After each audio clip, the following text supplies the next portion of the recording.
Good afternoon and welcome back to the EU Knowledge Valorisation talks. Today's discussion is marking the start of a new exciting lineup of talks that will take place throughout the entire year 2025. I'm happy to be with you today. I'm Nienke Buisman, working in DG Research and Innovation in the European Commission, heading the International Cooperation Unit, but also looking into research security. And I'm very delighted to moderate today's Knowledge Valorisation talk on balancing openness and security when collaborating and valorising research internationally. We believe that this discussion is particularly timely as the current Polish Council presidency prioritizes security in different areas, including economic security. Europe, on the other hand, has a strong tradition in collaborative research and innovation practices. However, in today's uncertain global environment, academia and public research organizations need to be aware of potential risks and capable of monitoring and managing them.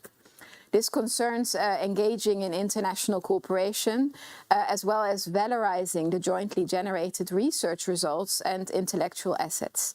And similarly, purely European projects should also be mindful when valorising their results internationally. Last May 2024, the Council adopted a recommendation on enhancing research security, calling for the development of national research security policies and risk management processes. At the same time, empowering researchers and organizations to take informed decisions requires guidance, of course, and therefore the European Commission is putting forth initiatives for community and capacity building, including the establishment of a centre of expertise. So allow me to introduce today's lineup of expert speakers to you. I'm joined by Kathleen Jansen, Corinne Hubert-Saintot, and Doreen Lanting. All three of them bring experience from the field and will share their insights with us. Together, we will discuss strategies, awareness, and practical recommendations to support researchers. But before giving you the floor, ladies, I would like to invite our audience to already go to Slido. There is a QR code that you can scan, so you get there immediately, as well as a hashtag. And please send us your questions for the upcoming Q&A. So let's pick up the discussion and start with our first speaker, Kathleen. Kathleen Jansen is a legal counsel at the Tech Transfer Office of KU Leuven University.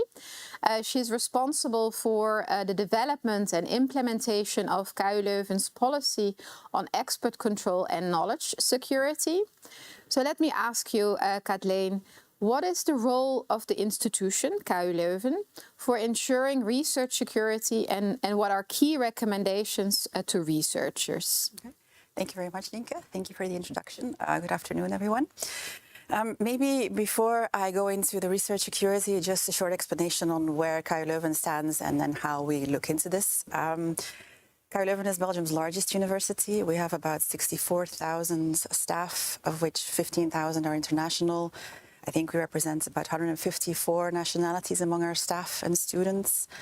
We collaborate with hundreds of partners within and outside of the European Union. So we're quite the international environment, and we pride ourselves on being an open and inclusive environment in collaborating with everyone where we can. And next, please. Also a short word maybe on our TTO, KU Leuven Research and Development. We have been around since 1972, so we're one of the oldest research and development TTOs in the European Union. We have a long tradition in supporting our researchers in valorising their research, in getting their results out there into industry, into society, either through collaboration, through licensing, or through our spin-outs. So we have both international environments, and at the same time we are very involved in our valorisation. So we realize that we are potentially a target for a number of risks related to research security that could come along. Next, please. So in realizing that, we at KU Leuven started to work on our knowledge security policy. We still call it knowledge security because we use the Dutch word that came around first. We're still debating whether in English we should go to research rather than knowledge. But we decided to look at the research security in an integrated way, looking at risk and international collaborations in an integrated way, looking at questions related to dual use, to military research, to export control, to sanctions, to mobility of researchers, all together in one framework. Most importantly, to give our researchers one place where they could go with all their questions. We found that was very important because we see that researchers, they are looking for information, and we all realize, and they all realize, that they need to be aware of issues related to research security. But of course, awareness is something else than being able to actually answer all the questions that would come up and to have in-depth knowledge of the potential risks. So we decided to create one place where researchers could go with all their questions and to create awareness there. So we hope that that helps them. I'll stop there and we can go into any questions next. Thank you very much, Kathleen. These considerations are indeed key to keep in mind. Thank you very much. We may have questions for you later. I would like to now secondly, introduce the second speaker, Corinne Hubert-Saintot. Corinne, you are the Director of Valorisation at the French Alternative Energies and Atomic Energy Commission, CEA. You're playing a key role in managing and promoting the intellectual property strategy of the organization. We know France has a dedicated policy to protect the nation's scientific and technical potential. How is this implemented at CEA, and how is research security addressed in your IP strategy? The slides, please.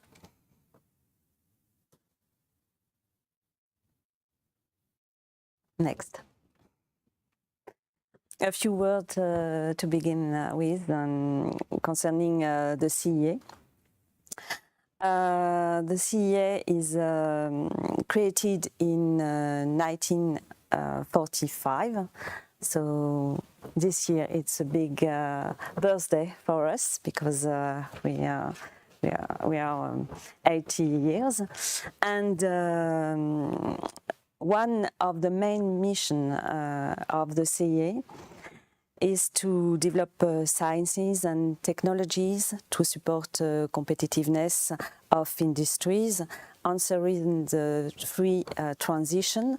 So you can see that we work on free domain, energy, technological research division, and fundamental research, and also defense. I told you three main transition: energy, digital, and medicine of the future. And in such aim, that is to say, in order to help competitiveness of industries and also creating jobs, CEA has developed a strong and volunteer policy of protection, but also exploitation, and you can see the main figures about the rank of the CEA in the top 100 global innovators for 12 years. Number one as research actor in France and Europe for patent deposits. And it's very important for us to protect our research, and in several activities. Next, please. And because we have the role to contribute to development in key sectors, and our policy, intellectual policy, is driving by this development. We develop a general component, generic technologies, in order to be exploited in several sectors, and that is why there are now specific rules and principles to maintain the ownership of our results in the partnership, industrial partnership, and to allow their exploitation by exclusivity license, but in a certain domain and for a specific duration, prevent a technology being blocked in other domain. And next, please. So there are two pillars in our technology transfer model: protection and exploitation. And you can see with a technology transfer with existing partner, every kind of partner in several domains, and also by creation of a partner with the creation of startup. And concerning startup, we have the same rules as industrial partners concerning licensing and R&D contract, but there is a focus on intuitu personae in order to keep an eye to the development and the exploitation of our technology by the startup. And for example, when a startup is bought, then we have the right not to give a license if it presents a risk for our strategical interest. Okay. Thank you very much, Corinne. That sounds very interesting. We have one more speaker today, Doreen Lanting. You are a team coordinator at the Dutch National Contact Point for Knowledge Security. Can you perhaps tell us about the National Contact Point in the Netherlands, and why was it set up and how does it work? Yeah, sure. So knowledge security is all about enabling safe international collaboration, because we believe that safe international collaboration is like a pillar for both basic research and also for valorisation. And in order to do that in a safe way, we introduced, of course, the concept of knowledge security. And I think it was in 2019, following some reports on international global changes and potential risks, our government initiated some dialogue with the knowledge institutions about knowledge security, and that resulted in some policy measures focused on this theme. And one of those policy measures was the establishment of the National Contact Point for Knowledge Security, which was established in 2022. And it comprises of two parts, actually. So the first part is the advisory branch. So any institution which may have a question about knowledge security can ask that question in a confidential setting to the National Contact Point. We can either answer it ourselves or the back office can help us. So we stay in contact with all relevant ministries for that. And we also have a learning community. And the learning community is focused on awareness and capacity building. So we try to help the institutions to build the capacity within the institution themselves to tackle this question. So that is the establishment of the National Contact Point.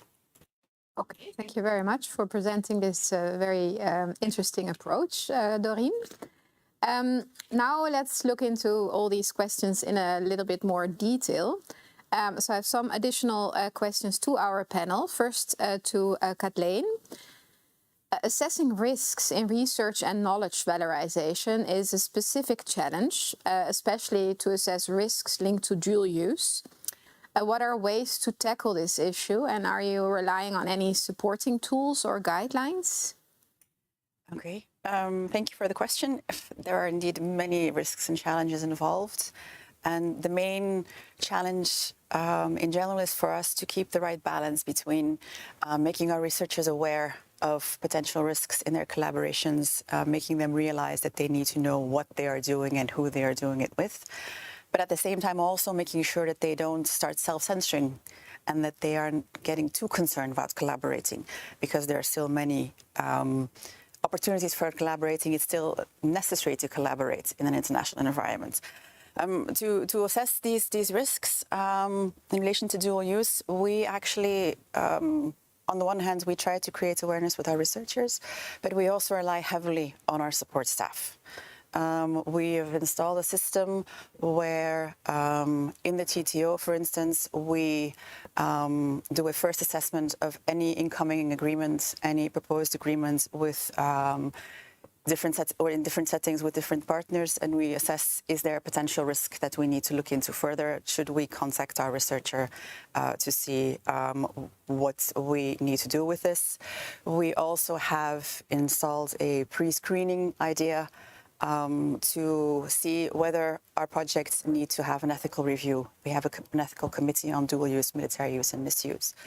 But in this way, by enabling our support staff to also look into this, it allows us to be a bit quicker on the uptake and to proactively look towards researchers and go in discussion with them about these topics. And because of the fact that it's a concrete case that we're talking to them about, it's easier for them to assess what the issue is and to have the debates about them with this. And then the next time they'll come and find us themselves. So we found that really helpful. Of course, what we don't get we don't catch is the informal collaborations between researchers who just decide they want to publish together, etc. That is a bit more difficult to capture. We're still looking into how to do that. But by getting to them via their contracts, we are able to install awareness also on the informal part. It's still quite a long way to go, but we found that really works in making sure that we have the full picture of what happens at the university. Okay, great. Thank you very much, Kathleen. So now turning to Corinne again. What role should knowledge transfer offices in public research performing organizations play in supporting researchers to ensure research security? For example, in managing intellectual assets, accessing secure investments in spin-offs, for example. Thanks a lot for this question. The transfers offices in public research support innovations of the researchers all along the path from the creation of the idea, the innovation, to the exploitation.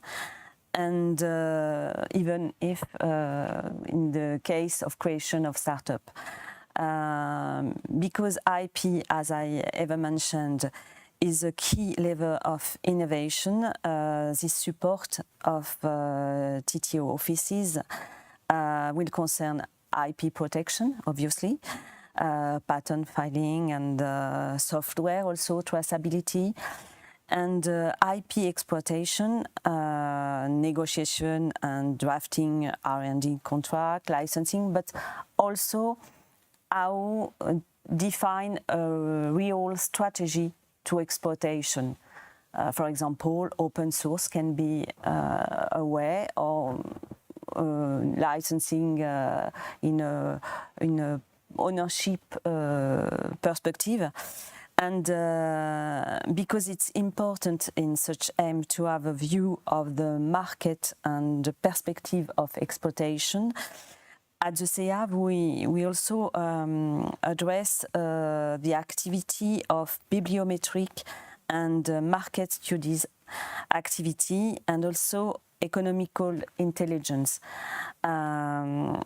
Our role is to sensibilize also and to help our researcher to have the good practices and reflexes in collaboration, confidentiality, traceability in the generation of their innovation.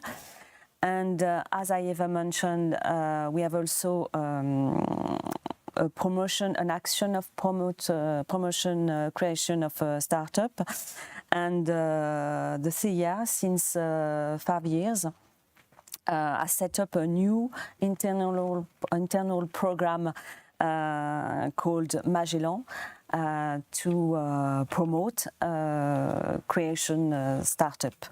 And from the idea to the maturation, incubation, and searchers can have time dedicated to creation to startup and financial also help and training and IP help during this program. And when they create the startup, they have also the opportunity to come back to the CIA till 4 years after the creation. It's also important to underline that the CIA gives a license to the startup, but also R&D program in order to support the evolution of the startup and to have a link with the startup. Thank you very much. Corinne, then last question to Doreen. When talking about specific technologies or sectors, in which scientific areas do researchers need to be particularly vigilant, and what are good practices to raise awareness? So I think the first thing I want to say is that, of course, risk may vary and also change over the course of time.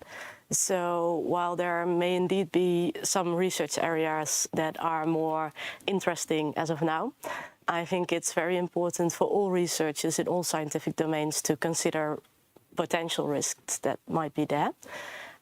So, for example, of course, the vital sectors or key enabling technologies are now very much of interest. However, we also have an approach where we don't necessarily look specifically at the domain, but also at the type of risk that might be posed. And we focus on 3 types of threats. The first being the undesired transfer of knowledge, the second being covert influence, and also the unethical use of research data or knowledge. And we think that this approach also helps in maybe also looking into risks that you might not necessarily see in the first place. So our approach is a little bit more from a different angle there. And maybe also considering your second part of the question about awareness, I think in the Netherlands we have the learning community, which takes a lot of that area. So for example, we have webinars, we have e-learnings, we have the knowledge exchange between universities. And I hope and I think that is something that in more countries could be a very good approach to do. Yeah. Thank you very much. I recognize the research risks also from the Council recommendation on research security. Certainly. Thank you to all 3 panelists. I have one more question to all of you before turning to the Slido questions. We seem to have a little bit more time to address questions from the audience as well, so this is good. But before that, I have one more question to all of you. What can universities, RTOs do in terms of security in research and knowledge valorization, and what additional support and guidance should the EU or member states provide? Maybe I start now with Doreen. It's a shock, but I start on the other side. Doreen, go ahead. Sure. So maybe let me take the EU part of your question then, because I think you both are way more equipped to answer about the institutions. What I think that the EU could very well help with is the level playing field. So research security is something that is a thing for all of us, and one individual in this institution, but also one individual member state cannot go for it alone, of course. So the level playing field is very important, I think, and you mentioned the Council recommendations. I think the Centre of Expertise, which was mentioned in that, would be of great help. Yeah. Thank you.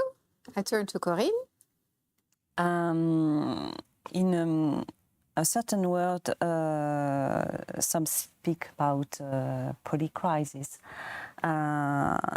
It's important to have a prospective view and keep aware about the weak signals.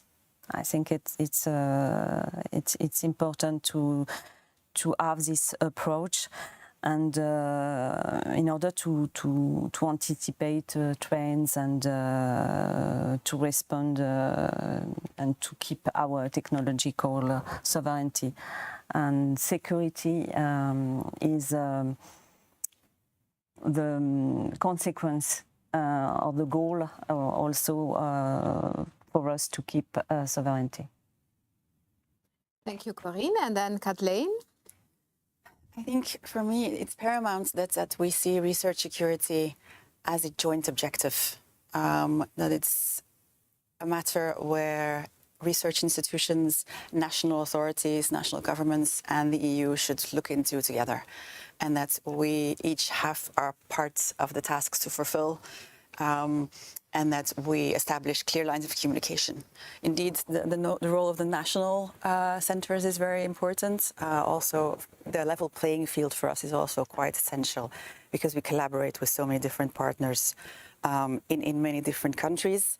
And for us, it's important also, we know that our researchers, they know their work, but they don't necessarily know the intricacies of the geopolitical field, of the different technologies that are at risk, of the types of interference that can appear.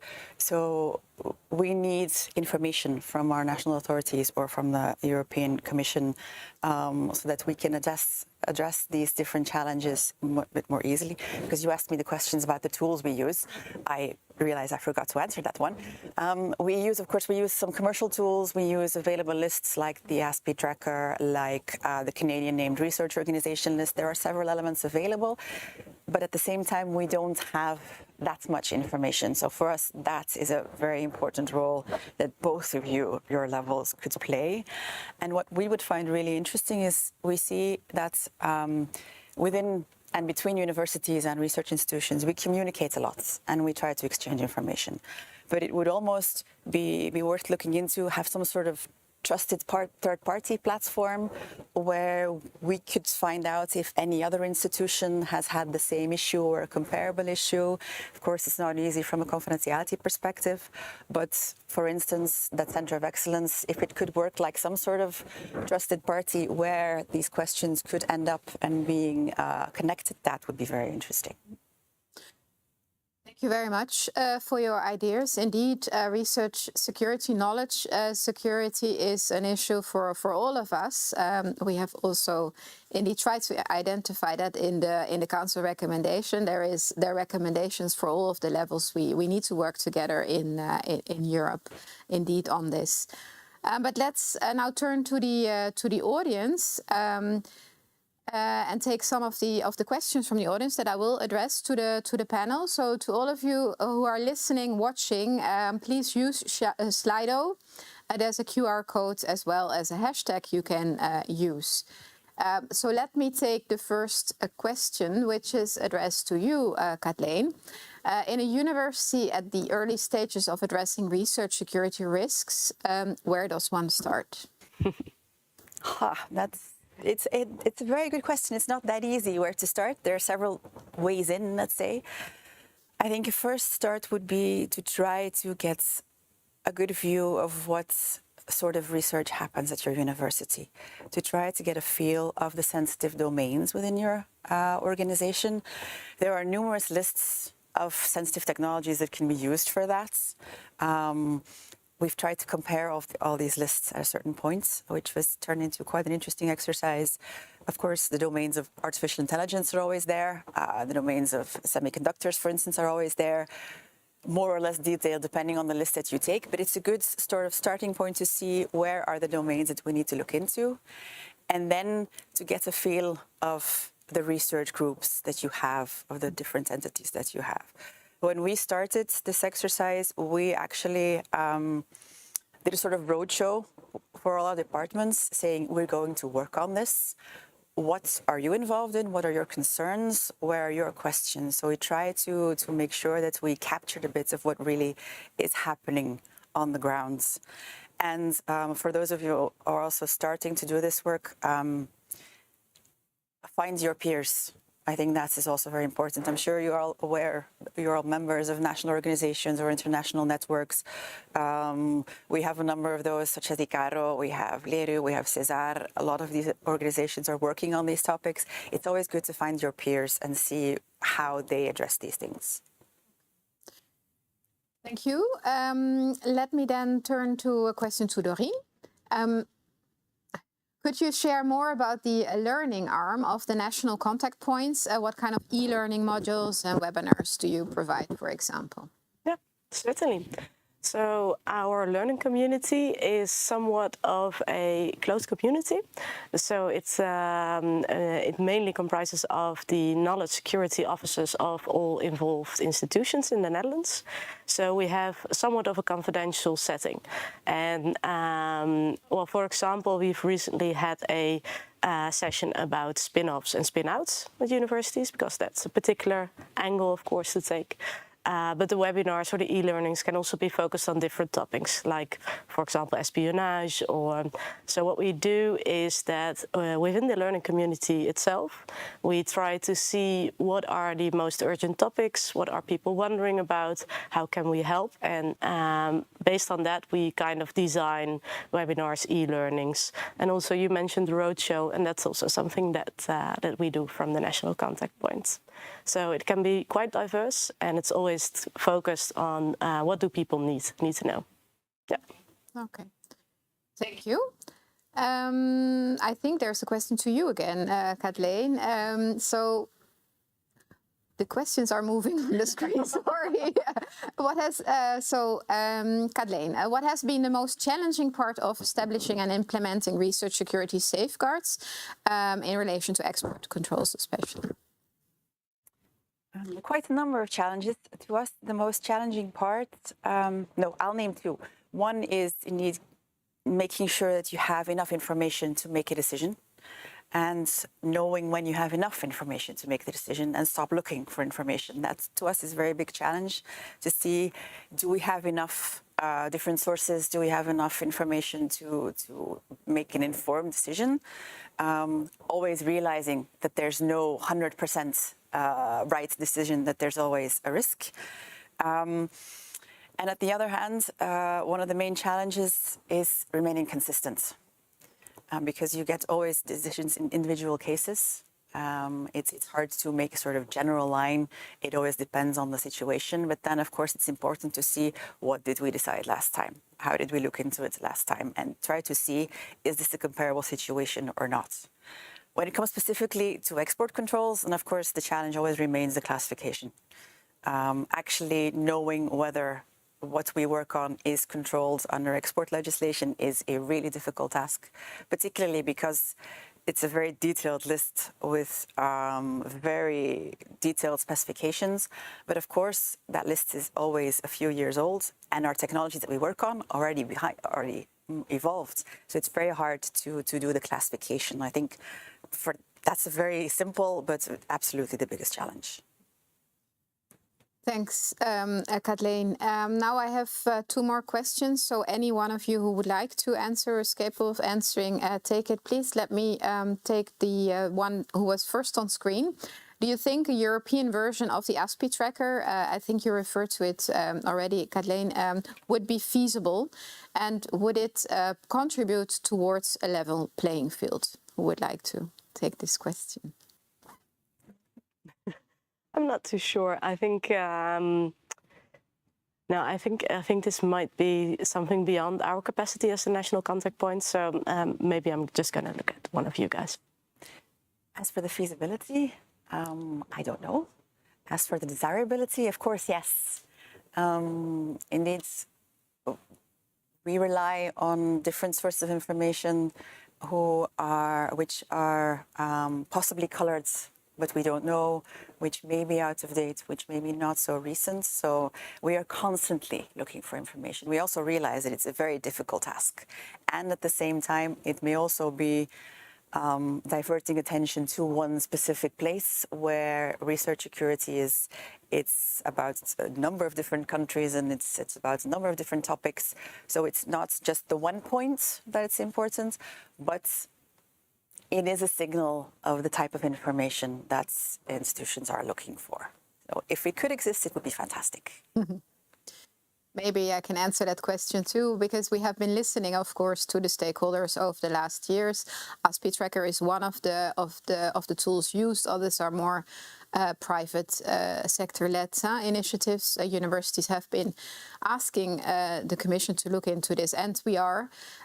So we're going to at least try and develop it. Indeed, as you say, not easy, but we're looking to start this, and hopefully we can have a first draft next year. So then we have one more question, also one that comes up very often, understandably so. Can you tell about the interplay between economic security and research security? We speak a lot about economic security, of course, also at the EU level. Since 2023, we have an economic security strategy. Research security is part of it. This is how we got to the Council recommendation.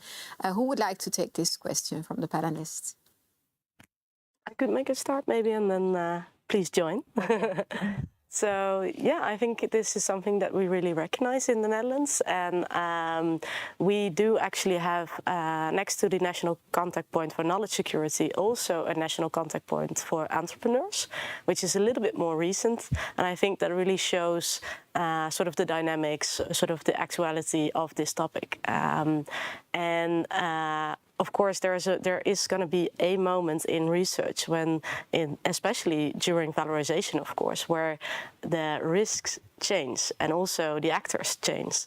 So it's not so much a university, for example, but it's going to be a company. And it's not so much maybe about the newest type of technology, but it's going to be about who's going to fund it. So I think this is a very important factor, and that is why we have in the Netherlands both contact points, and naturally the contact points are a close relation to each other. Yeah. Does anyone want to complete or supplement? Just to underline that obviously there is a close link between economic security and research security, and in our activity we have focus on both because of the activity in defense especially, but also due to our exploitation with industrial partners, and it's important for us to keep an eye on research security, and also in the perspective of economical evolution, and also that is to say drive economical intelligence, and keep an eye on perspective. I think it's very, very important to have this way to focus on. Be careful about perspective. I fully agree, of course, that economic security and research security are closely linked, and then research security is part of the broader security perspective. And the questions that we may face have links to both, particularly indeed from a TTO perspective. Both are important. The issue that we may come across a bit is that from a TTO perspective, all these different parts of the policy apply. So we have research security issues. We also find issues in the foreign direct investment, now possibly the outbound investment. They're all different types of the policies that have to come together. But at the same time, we find that the warnings or the issues that we look at are comparable, may overlap, but maybe the answers to them are different, or the requirements imposed on us are different. So for us there, it's important that the approach to this stays harmonized and that we can try to answer all these questions with our same policy and with the same way of dealing with it, rather than getting all these different things being thrown at us. I think that's the main issue we have here, where we obviously also know that economic security is also important for us, but please make sure that we can do all of them at the same time. Thank you very much. Maybe one last question, because time is running fast. What advice would you provide to universities which do not have the financial means to hire dedicated personnel for the tasks you explored in your talk today? I think this is a key question for some of the universities in Europe. I guess a question to you, Kathleen. Talk to your peers, yes. Indeed, there are many of us who do not have the resources to fully address this topic, but pooling resources there is very helpful. We also find within our region, in the Flemish regions, there are 5 universities. Some of us are quite big, some of us are very small. We really try to find each other and to exchange information and to give guidance where we can, or to share materials where we can. And I think many of us are in the same position, and really pooling resources is one thing, or going to your national contact points to help you in that is probably a good way to go. Yeah, and also maybe the European guidelines that are available and becoming available in the future as well. I think that could be helpful too. Yeah. Yeah, and maybe also still a little bit regarding to the former question. I think many researchers, when they think about research security, they don't really look at their research as something economical. However, I think that European research for the European economy is vital. So we must not be naive that even if it's still fundamental research, even if you do not see risk immediately, I think it's still important to consider risk, and also consider them both in a research perspective and also in the economic perspective. Yeah. And just to add, perhaps it can be an opportunity to develop sensibilization and training and in the European level in order to help and to exchange best practices and also have the good reflexes. Thank you very much. I think we can keep on talking all day about this. Is a very exciting topic, and thank you very much to the panel. We're almost at the end of our discussion. Thank you very much as well to the audience online for all of your questions. But before we close this this session today, I would like to allow the speakers to send us off with one last final message. So let me start. Doreen, one final message, please.